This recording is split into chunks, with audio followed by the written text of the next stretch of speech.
ایک 100 گھر تھا مدینہ شریف میں، 100 گھر، تھوڑی آبادی ہوتی تھی تو 100 گھر بہت بڑی تعداد تھی۔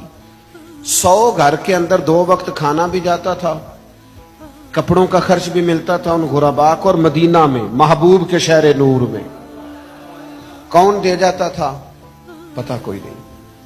ایک نقاب پوش آتا، نام پوچھتے تو وہ ناراض ہو جاتا، پھر اچانک وہ کھانا آنا بند ہوا، سالوں آتا رہا، پھر وہ چیزیں بند ہوئی تو لوگ ایک دوسرے سے پوچھنے لگے تیرے گھر کب سے نہیں آیا؟ کہا 18 محرم سے۔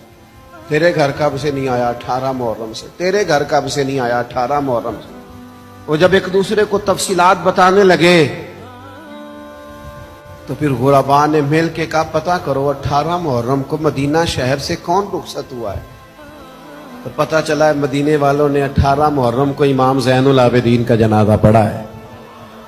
محبوب پاک صلی اللہ علیہ وسلم کی اولاد پاک کے یہ شہزادے 100 گھروں میں کھانا پہنچاتے تھے، چہرے پہ نقاب ڈال کے، اس لیے کہ تصویروں کا شوق نہیں، اخبار کی سرخیوں کا ذائقہ نہیں، فیس بک کا پیج چلانے کے شوقین نہیں۔